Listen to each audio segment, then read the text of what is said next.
And in addition to that, initiating investigations led by Republicans in Congress, the Secretary of Transportation, requesting documents and communications with the implication that the mayor's office and the city was either negligent or complicit in the protests and the vandalism that was falsely portrayed as citywide riots, and now filing a lawsuit against the city. Again, this is essentially an all-out assault against Los Angeles. The lawsuit is an attempt to overturn the will of the city, calling for a halt to long-standing policy to protect immigrant Angelenos. We are a city of immigrants who have had policies in place for decades.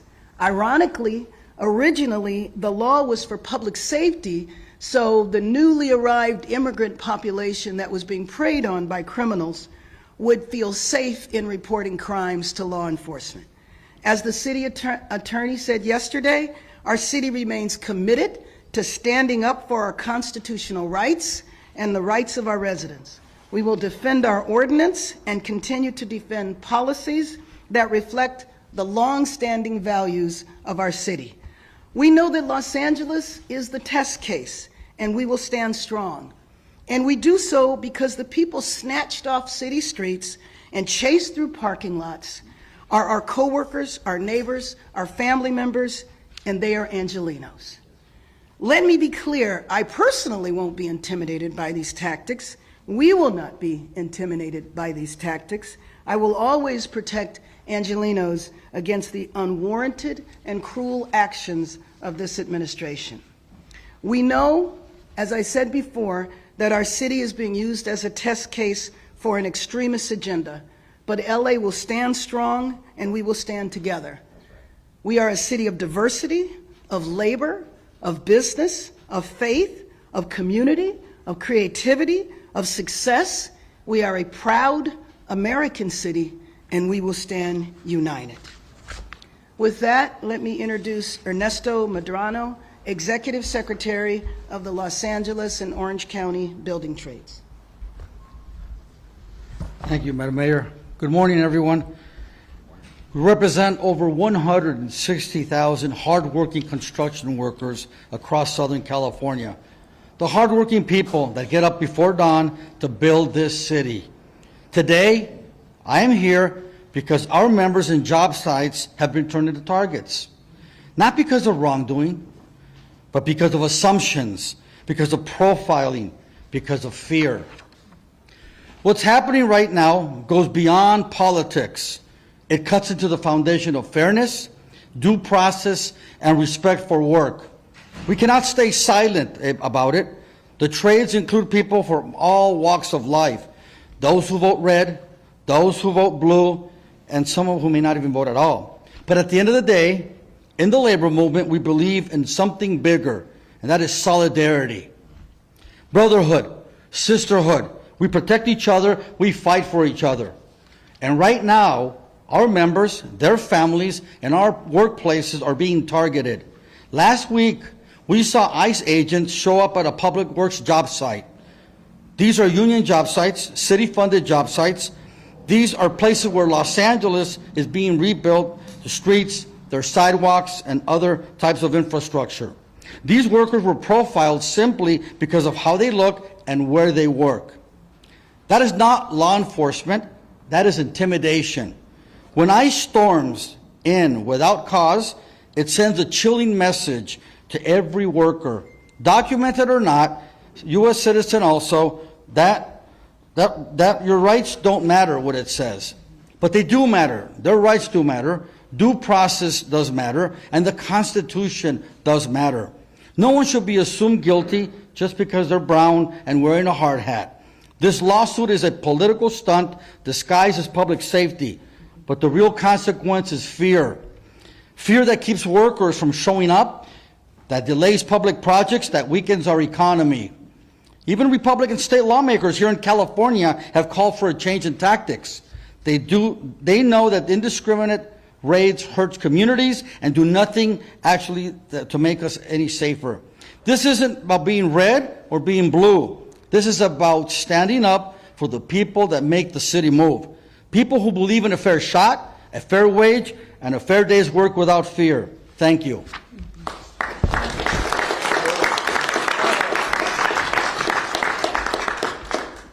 The political stunt has profound economic consequences. There are entire sectors of our economy that are dependent on immigrant labor. I want to introduce Frederick Nielsen, the principal with Steinberg and Hart. Good morning, everyone. Thank you, Mayor. Yeah, I'm with Steinberg Hart, and we daily are reminded about the struggle to get permits and approvals for much-needed housing in the city. And this action is going to further delay much-needed housing.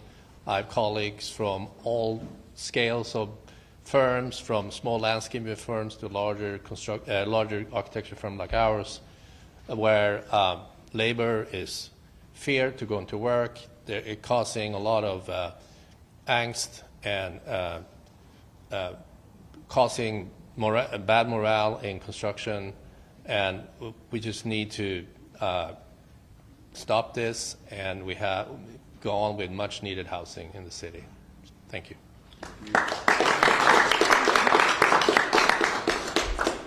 The political stunt with economic consequences is also a moral issue.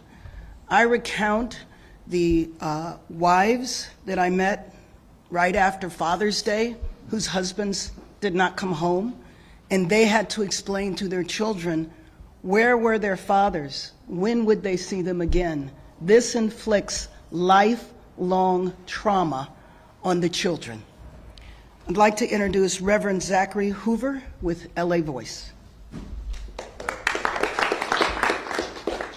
Good morning, everyone. Thank you, Mayor Bass, for the opportunity to stand together strong for the city that we all love. I love Los Angeles, raising my son here, happy to do so. In the streets in recent weeks in our nonviolent protest, one song that we have been singing is one that comes from both Christian and Hebrew scriptures. Lord, prepare me to be a sanctuary. The call is a moral call. It's a call that asks all of us to not only make rooms in our own hearts for God, but doing so by always being welcoming to others, whether they come from a different neighborhood, a different religion, a different race, a different country, whatever it might be. That's the moral calling that we have. And frankly, that's a calling that we have seen alive in our country for many years in many different ways as we've continued to expand welcome to people, not just in Los Angeles, but across the United States. What does sanctuary mean besides this? That families and children feel safe, that workers feel safe, that people know that if they need to report a crime, they can, that people are free to work, worship, and play without fear. This is what we want for not just Los Angeles, but the nation as a whole.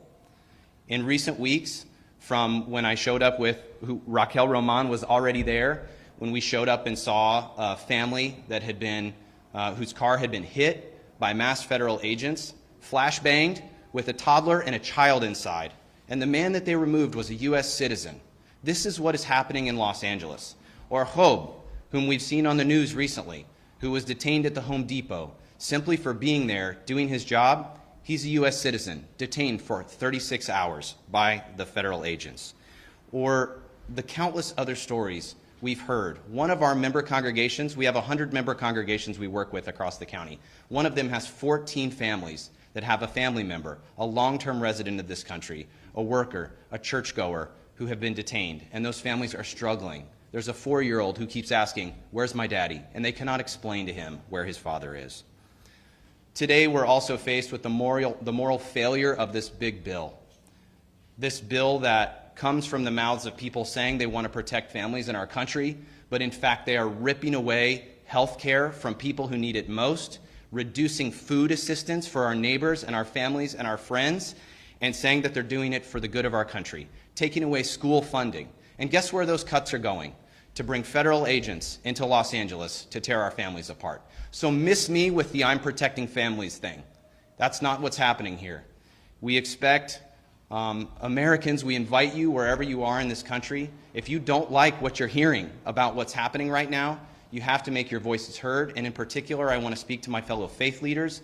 Be you Christian, Muslim, Jewish, Sikh, whatever tradition you come from, we need you to stand up and talk about what's going on. Tell the truth about what's happening in our country right now. Thank you.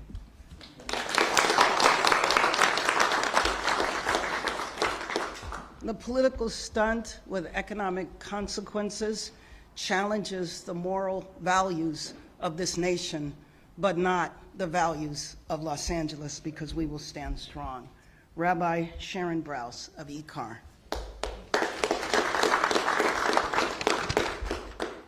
Good morning, folks, and thank you so much to Mayor Bass for your leadership in this moment.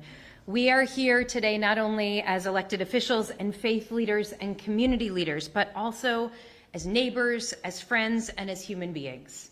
In the book of Genesis, we read of the ancient cities of Sodom and Gomorrah. Now, contrary to common misinterpretation, the sin of Sodom was not some kind of sexual deviance. Sodom and Gomorrah, our rabbis tell us, were abundant in natural resources. These were blooming oases in the middle of the desert. But that natural abundance fueled a spirit of scarcity among the city's inhabitants, who sought to safeguard their riches. And so what did they do?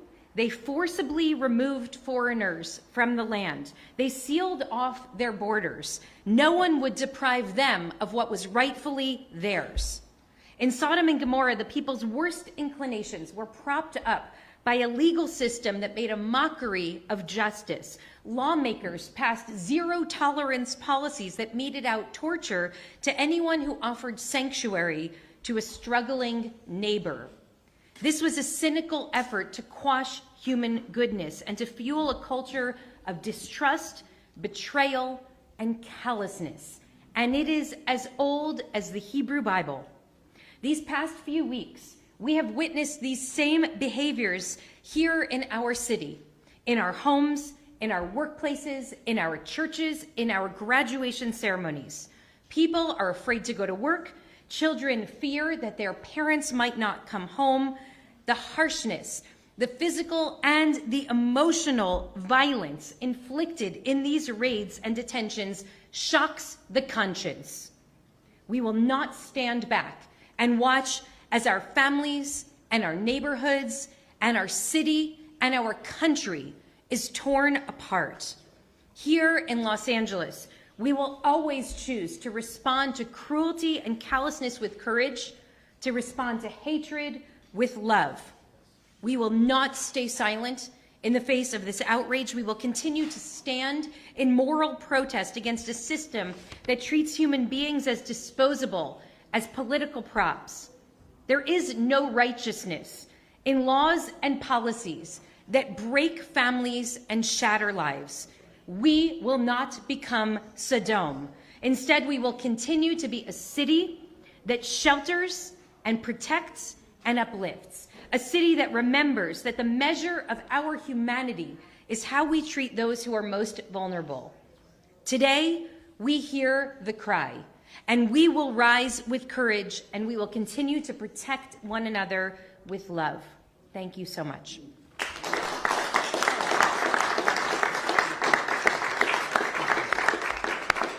We can open up for questions now, and I'll ask Deputy Mayor to lead that. We'll start right here, and then we'll go to Dave. Mayor Bass with NBCLA. My question is two-part. First, can you explicitly say how the city is responding to this lawsuit, and in turn, how the city is going to be able to afford to respond to it? Last week, the city council did announce that we're in a fiscal emergency. That's There's right. A lot of debt. That's and right. The Trump administration threatened to pull a lot of our funding during the Palisades fire. So, how does the cost of this weigh with the policy? Is there any chance that this policy could be revoked if it means that we don't get any more funding? Let me just say that, first of all, you're raising a very, very important issue in terms of the fiscal impact. And the fiscal impact began on June 6th, when the raid started. Because in the week after that, we spent $30 million on LAPD overtime and security-related expenses. $30 million that was unnecessary. You're asking how we're responding to the lawsuit. You know we just received a lawsuit yesterday. So attorneys are reviewing it. But it's still the same point. It's going to cost a lot of resources to defend the city in the lawsuit. But I also mentioned that it's not just the lawsuit. It's also the inquiries from the Government Oversight and Reform Committee in the House, the Secretary of Transportation, and what they are essentially doing is trying to lay a foundation that there was some complicity with the city government, and the protests that took place, especially in terms of the vandalism, which is ridiculous. A follow-up question from that. Should the federal government, should the Trump administration withdraw Los Angeles federal funding? Of course not. What the federal government should do is stay in Washington and remove the troops and do not have ICE raids in our city. That's what the federal government should do. Next. Next question to Dave and then to Macy. So, hi. The city council is scheduled to vote today to ask the city attorney to make suing the Trump administration a top priority over these immigration raids. A couple of their council members have said they want specifically to have the city sue to protect the Fourth Amendment rights of people living in Los Angeles. Do you support that? And where do you see your role in this lawsuit that is being prepared against? Well, first of all, I'm named in the lawsuit, so that is my role. They have determined my role. In terms of the actions that the city council is taking today, they're taking them today. So I have not had an opportunity to review what they're doing. I definitely support the city attorney participating in defending us and then in other lawsuits. For example, and it's been reported over and over again, we don't know who these masked men are. They're riding up and down the street, pulling people off the street, completely masked, wearing very dubious uniforms, not showing their ID, and so there is absolutely a push to allow to have that stop. Next. Macy, next Greg. Hi, Mayor. Question for you. I spoke with Bill Assaley yesterday, and he said people are being swept up because we have to cast a broader net. That's because of California's policies. If the mayor didn't like it, she should have changed the law when she was in Congress, but she didn't do that. What do you say to that? Well, I'm not even sure that's worth responding to. But anyway, I will tell you that in the 12 years I spent in Congress, I fought every year for comprehensive immigration reform and was very involved during family separation and authored my own legislation that unfortunately did not pass because of the Republican control of the Senate. So anyway, that's my response to that. Greg and then Francine. Mayor, I'd like to know, has LAPD changed its policy at all in responding to what oftentimes we're understanding sort of 911 calls reporting an abduction, when people are being taken away by people who appear to be federal agents? Yeah. And so LAPD shows up. Right. And do they have a procedure No, to verify that this is... I understand. Fortunately, or unfortunately, that's only happened once. What you're referring to is what people saw as a kidnapping. And they called 911, and when the police showed up, they saw it was an immigration action, which again creates chaos and confusion. Because how did they know what? How did they know it was legit immigration? Well, they knew it was an immigration action. Legit is another question up for debate. But when they got there, they saw people in the uniforms, and they saw them as federal agents. Beyond that, I don't know that. I don't know if they saw IDs. You know, sometimes they do have uniforms that say Custom Border Patrol. Oftentimes they have uniforms that say things like police that look like they bought online. So it just depends on what the uniforms were that day, if there were. We're going to Francine and then Lila. Mayor Bass? Hi, Francine from the Christian Science Monitor. Nice to see you again. Crises can sometimes yield opportunities for negotiation or common ground or behind-the-scenes work.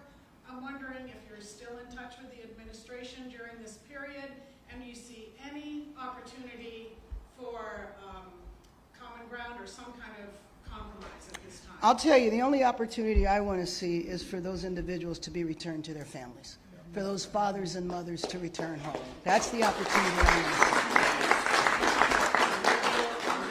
Lila and then down in front. Yeah, that was my question too. Is under what conditions would the city ever comply and compromise so there can be peace? Well, I think that that is an interesting question because I'm not sure that the administration wants us to. I think they want the chaos. I think we're the petri dish for the nation. Basically, if the public will tolerate the federal seizure of state power, which is what they did in terms of taking the power away from Governor Newsom around the troops. Whether or not, let's see, how far can we push the envelope? Will the American public tolerate Marines driving up and down the street? Well, we aren't conflating immigration with, the immigrants with undocumented. There seems to be They are, absolutely. Well, I mean, you know, we know it's not just people who are undocumented. We know that people who had their annual immigration check, they are here legally, they have papers, they're required to report in to immigration once a year, they show up and they get detained. We know that U.S. citizens have been detained. So it's basically indiscriminate. It's a wide net they have cast in order to meet Stephen Miller's quota of 3,000 people a day being detained around the nation. And I don't know how the other cities are faring, but I will tell you that mayors across the country are very concerned. I've been on Zoom calls with over 100 mayors looking at what is happening in LA. This is the test case, and we're going to pass the test. Down in front, and then right here with the gray hoodie. We're gonna go down in front and then. Go ahead. Mayor Bass, Annie Mapp with Spectrum. Were you surprised to see the to see that this lawsuit against the city came out yesterday? And is there any risk that the city would stop being a sanctuary city? Well, let me just tell you, at this point, I'm kind of not surprised about anything coming out of the administration that continues to disrupt our city. Right here in the gray hoodie and then in the blue. Mayor Bass, do you have any plans in place to protect the city's financial stability in case federal funding is pulled? Well, you know, that is something that we absolutely have to look at, and we are going to be doing a deep analysis to see how we would respond. What would the impact be if federal funding was pulled? But you know, you can't govern the city that way. We have to function and move forward and do the best that we can given these circumstances. You know, the irony is that we received a lot of help in the beginning with the fires, and then all of a sudden it was a dramatic change. Ms. Beth, hello. Cameron Gaston, also Azerbaijan. Last 1 year I'm living in Los Angeles, my second time being here, I visit. So my question about that, maybe very basic. Federal government claimed that the raid against it is against the illegal immigrants, but the government of the state tried to protect the rights of the immigrants. And had there any maybe mutual point to solve this problem in general? It's my first question. And I'll go forward second. Maybe Well, I mean, I'll just say I'm not sure they want it solved. There has to be two parties. We would like it to be solved. We would like for the ICE raids to stop. We would like for the array of federal officials or civilians dressed as federal officials to go home. And my second question, 2 times I tried in this downtown LA cover the operation of ICE in the street. So, but they didn't give me permission.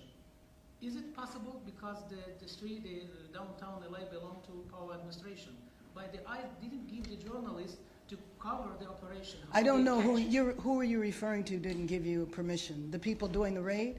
No, the ICE servicemen. Right. They didn't give us permission to cover the Well, operation. they probably don't want it to be covered because they don't want it to be seen. I mean, I can't answer for why ICE did what they did or didn't do, but it would make sense to me. I think that they're trying to masquerade this whole situation. And remember now, this started talking about hardened criminals, drug dealers, gang members, and I'm just hard-pressed to see the lady who wasn't even 5 feet tall, the isolated street vendor who was selling fruit as a dangerous criminal, you know, or the parents who were trying to attend graduation, or the day laborers at Home Depot being chased through parking lots.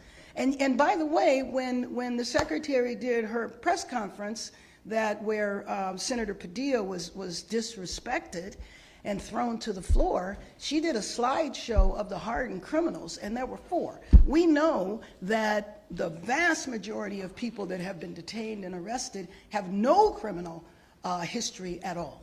Thank you. You're welcome. Thank you, Mayor Bass. My question is 2 parts. Would you be willing to have a sit-down meeting with ICE or DHS? And because Homan says that they wouldn't be sending ICE out into the communities if you were handing criminal illegals over at jails, is there a deal to be made? I don't know if there's a deal to be made. Like I told you, the deal that needs to be made is for them to go home. Thank you.